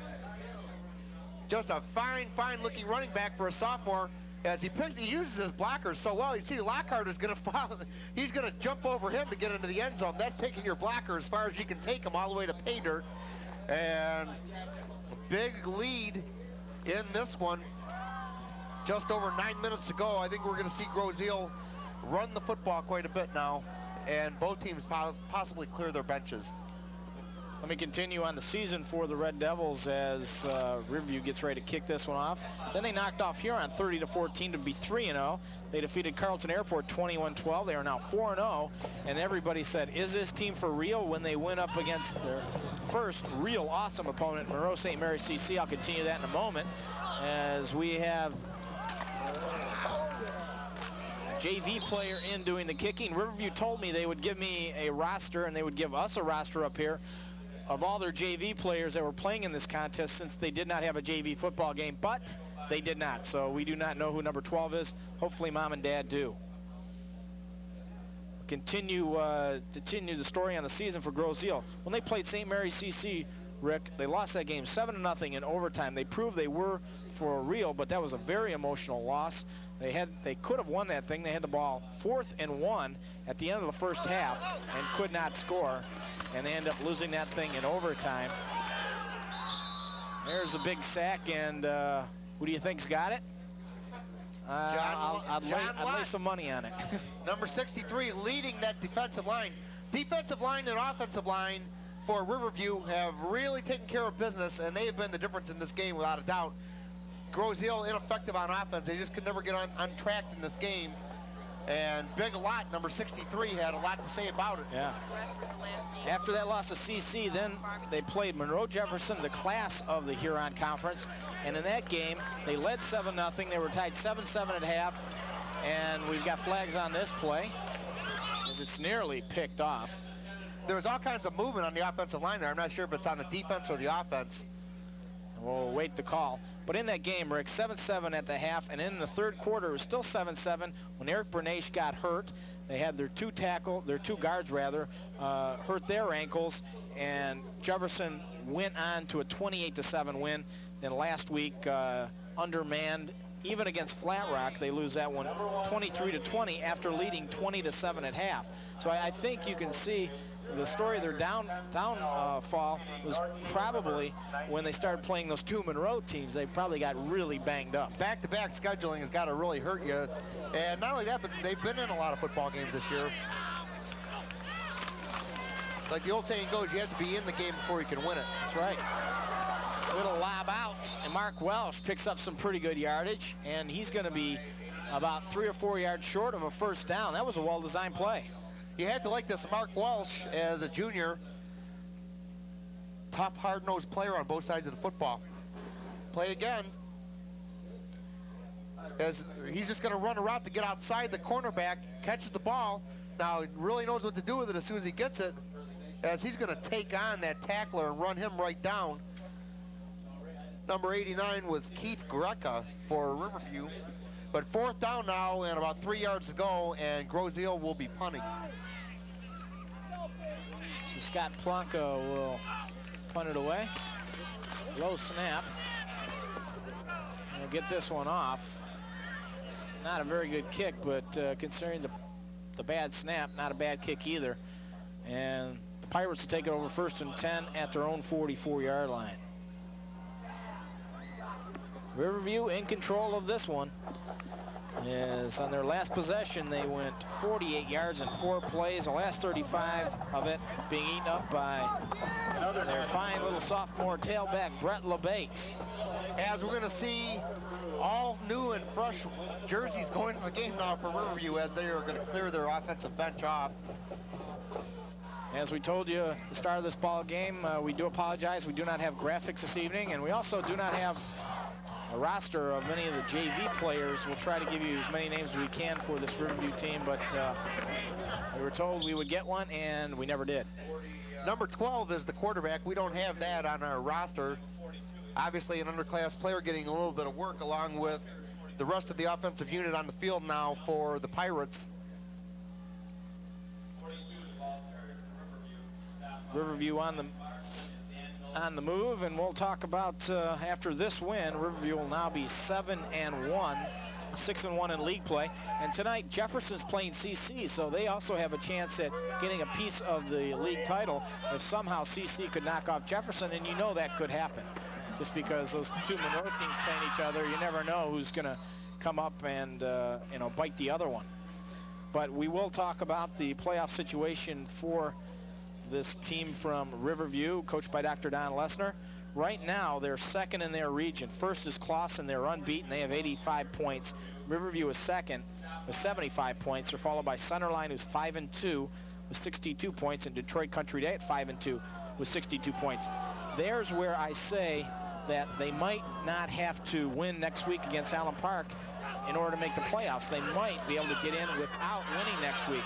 I don't know if they'd be able to hold the second spot, but I think they might be able to get in, because following Centerline and Country Day in the 5 slot is River Rouge at 4-2. They didn't play last week. They're going to have to win their remaining games. There was a fumble on that play, and Grosse Ile came up with it, so they'll go back on offense, 1st down and 10, just over 5 to go. Every year about this time, we need to get that computer out and start punching in all these variables, and we'll have to wait for the printout to see who's going to make the playoffs, why they made it, and what the probable matchups could be. A big test for Riverview next week will be playing that Allen Park Jaguar team, as 2 of the better teams in the area will be teeing it off. Right. And there's also a possibility, Rick, that both teams might not even have to win their last game to make the playoffs. There's a completion to Mark Welsh. He's still playing hard. No quitting that kid, and you'll see that out on the basketball court later on this year, as they have one of the finest Grosse Ile Red Devil basketball teams in a while. We've been getting great field audio the whole season here on TV3 Sports. Now listen to the crunch at the end of this play. Mark Welsh doesn't know what the score is out there, playing every down hard, and that's what you look for, that kind of desire. He picked up about 6 yards on the play. Cowley has his pass deflected as he just took a short drop and tried to get rid of it. They're saying Craig Masterant got a hand on that one. So that'll bring up 3rd down and about 4. Inside of 4 minutes remaining here at Grosse Ile High School. I'm Bob Zahari along with Rick Chapo, Jay Stroster down on the field. We apologize, we do not have any graphics for this contest. All right, computerized graphics went kaput. Cowley, throw down the middle, 4 players right there, and it's picked off. And a great one-handed jersey tackle made by, I think it was Dosdell who made the tackle on the play. Chris Sawmiller. Yeah, that's Chris Sawmiller. Came up with the interception. He had one earlier, but he dropped it. He would have had an interception earlier in this contest, but this time he makes sure of it. When you have a young freshman quarterback, you're going to make mistakes. The mistake here was just throwing the ball into the center of the field into a whole bunch of traffic. He had his intended receiver, but he had also 3 white shirts right in the area. Young Cowley has plenty of time to develop as a quarterback. It's awful tough to come in as a 9th grader and play varsity football, especially against a team like this Riverview club. So Riverview will have a 1st and 10 at the 44-yard line. I'll salt this thing away. Right now we're going to have to start trying to figure out who's going to be our player of the game. I think that you're going to have to think of a couple players for this Riverview Pirate team. You would think of, first off, I think of their quarterback, John Hoffman, who did a great job of distributing the football. And then there's their little sophomore tailback, Brett LeBate. I don't think we need to look any farther than that unless you want to give an honorary mention to John Lott, number 63. It's been a long time since we've had a lineman as a player of the game. It might be time. Who knows? Very well could be. Maybe we'll do that. We'll see who Jay likes. My vote's either for Lott or for John Hoffman. John Hoffman is a senior, and I like giving it to a senior, or we could give it to John Lott, who's also a senior. So fine ball handling skills and also leadership at that Riverview quarterback position. So we'll see who Jay Stroster likes, and then we'll get back to you and let you know who our player of the game is. Inside of 2.5 remaining here at Grosse Ile High School. Parents' night, well, they watch their kids maybe lose a football game, but that doesn't mean that they didn't have a good time. And the Red Devils force a fumble. Big stick in there. Couldn't tell who made the hit, but the ball came flying out. Very good contact in there, forcing that fumble. We'll see the ball carrier. We don't have his number, but look at the sticking that he's going to take. And the ball comes right out, and Grosse Ile recovers it for a 1st down and 10.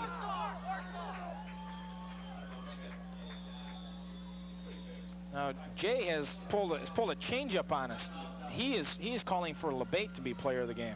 And I'm vetoing that. I'm vetoing LeBate as player of the game. Does that mean that Greg Eno, our director, is going to have the deciding vote? Greg Eno is going to have the deciding vote, and Greg is between Hoffman and Lott. We're either going to have a defensive player or the quarterback. I think it's time that we have a lineman here on TV3 Sports. We'll see what Greg Eno says. John Lott coming into the game with 6 sacks. He's had tons of big hits in his football game. Played a great defensive game, and he's been in the backfield all night long, I should say, of this Grosse Ile football team.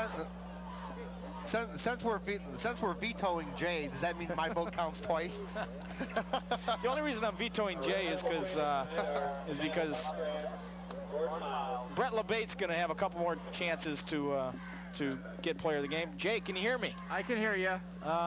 The reason we want to veto you on LeBate is because he's only a sophomore. And we're talking about 2 seniors having a great game here on TV3 Sports. We figured we'd give it to the senior since the sophomores got a couple more years. No doubt about that. The only reason I voted for LeBate is unofficially he's 18 carries, 119 yards. Yeah. Well, Brett LeBate is going to be the player of the game in plenty of varsity football games in the next couple of years. I have to believe that. And you know what? Time for this. If he was a senior, I think we probably would give it to him. But unfortunately for him, he's a sophomore. Just a drop back pass. Got a young freshman quarterback. He had a man open and nearly intercepted by Sawmiller again. He came up with the last interception. Well, actually, that was Brett LeBate in on defense. Is that number 21? No, it's 20. Aha. You are correct, sir. Inside of 2 minutes left. Red Devils will keep the ball on the ground. Yeah, right here, right here.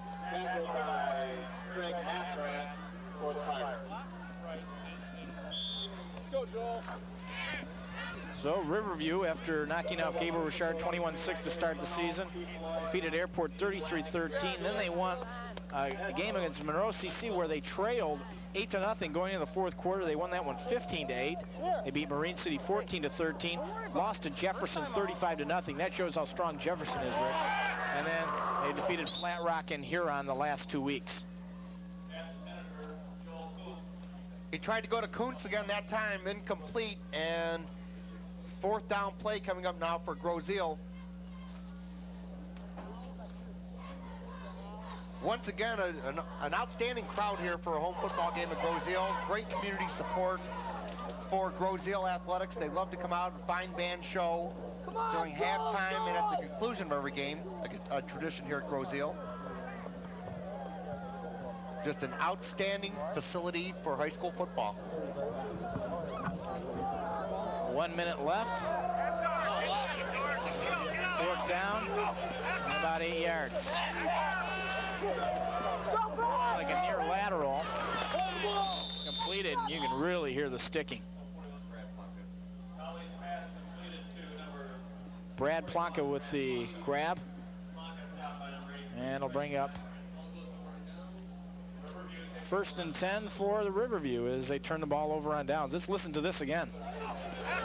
Brad Plonka is going to be on the receiving end of this hit. And who says that that game is not a collision game? It's not a contact game, it's a collision game, right? Collision and with sport. The plain yellow helmet, that was a junior varsity player for Riverview putting that lick on him. So they have quite a program here, quite a tradition at Riverview. All right, Marsden, never mind, Mike, Jake, linebacker. Jake.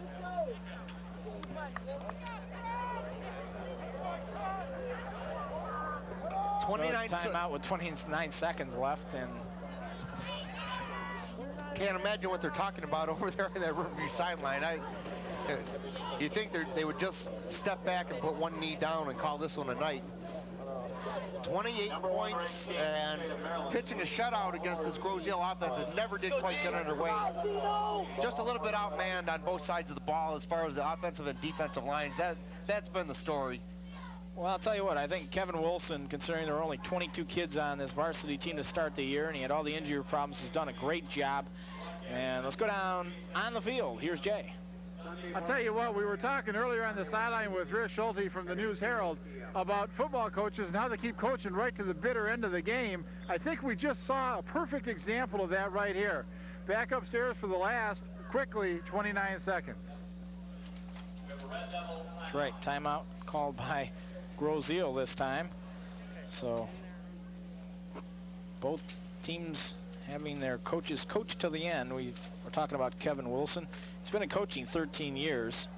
He was an assistant at Heidelberg College, an assistant at Wartburg College, but he started as a player at Wayne, and then after he graduated, he coached the first 5 years there at Wayne. He is a Wayne State graduate.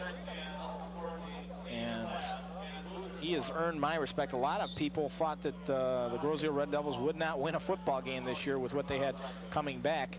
But with Eric Bernache and Mark Welsh leading the way, these guys started out 4-0. Come on, G. 1st and 10. We don't have many of the names and numbers, and our graphics have been out all night long, so we apologize to those folks who were hoping to see the name of their favorite football player tonight, but we apologize for that. That might have been the last play of the football game. Looks like Riverview is going to try to call one more here, give these junior varsity players one more snap, but I don't think they're going to have time to get it off. You dream of getting the last play off, but you never make it. I don't know why it is. It's always happened. So the final score here at Grosse Ile High School, the Riverview Pirates moved to 7-1 and look like they've assured themselves of a state playoff berth by knocking off the Grosse Ile Red Devils by a final score of 28-0. We'll come back and give you the player of the game and wrap things up right here on the TV3 Sports Game of the Week. Once again, the final, Riverview 28, Grosse Ile zip.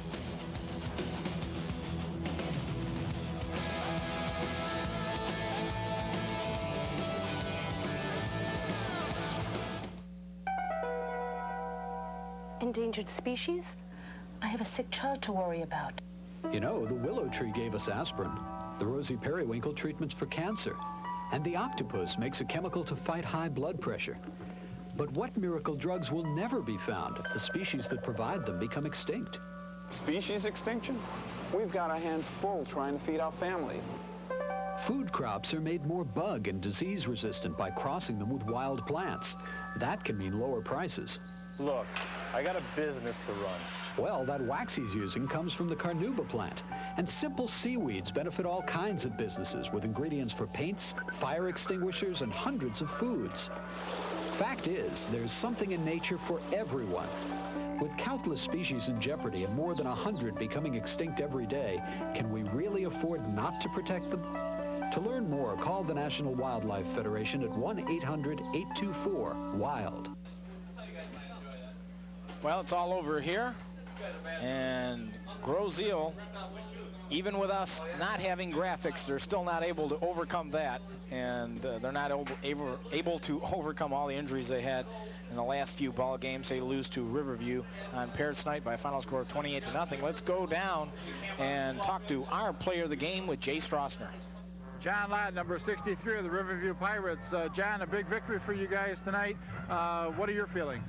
I'm just taking these games one by one, hopefully getting up there to the playoffs, and just looking forward, taking the games one by one. I think one of the factors tonight was your team speed. I think you guys came out here, this team matched up real well with you, but you guys came out and your speed took the game away from them, especially yours, and especially on defense. I assume you worked on that quite a bit. Yeah, they're a really quick team. They're out here and they're noted for the fastness. And the thing is, we got to get to them as quick as we can, stop them. Let's look ahead a little bit. Let's look ahead to next week. You play Allen Park next week. Both of you are in the hunt for the state playoffs. What are your feelings on that game? Yeah, we'll have to take it. Can't tell until then. Good luck. With our player of the game, John Lott, back upstairs to Bob for the wrap-up. Okay, John Lott, who came into the game with 6 sacks, and he was all over the field tonight for the Riverview Pirates. He was in that offensive backfield, even maybe more than the quarterback Mark Welsh was for the Grosse Ile Red Devils. So congratulations to John Lott. And he's got that big game coming up next week as they go against Allen Park. Both teams probably will be 7-1 going into that contest. Riverview opened up the scoring. They scored in the first quarter to make it 8-0. They led 15-0, and they scored 1 touchdown in the second quarter. And the third quarter, they put this thing, for all intents and purposes, away with a touchdown there, and then added 1 in the fourth. 28-0 our final. Let's go down to Jay Strassner and see if he has any final thoughts. Well, I think that Riverview came out here tonight, and they had a lot of incentive. They needed this game. They need to be ready for next week. They need to be ready for Allen Park. They came out and they just kept Grosse Ile from ever getting their game going. I think the other thing that happened is Grosse Ile got tired, and I think as especially the game progressed, down 15-0 at the half, that just their general tired condition didn't do them any good in the second half.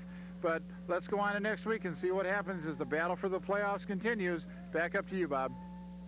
So really only 2 teams left in our area with a chance to make the state playoffs, River Rouge and Allen Park. And we'll look forward to seeing if either of those 2 teams make it with only 1 week left in the season.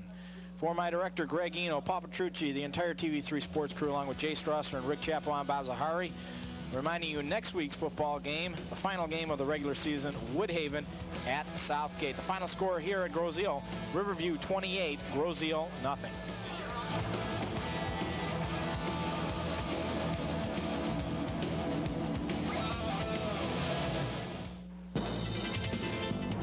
McLean Hunter Cable TV, TV3 Sports, 3 times the excitement.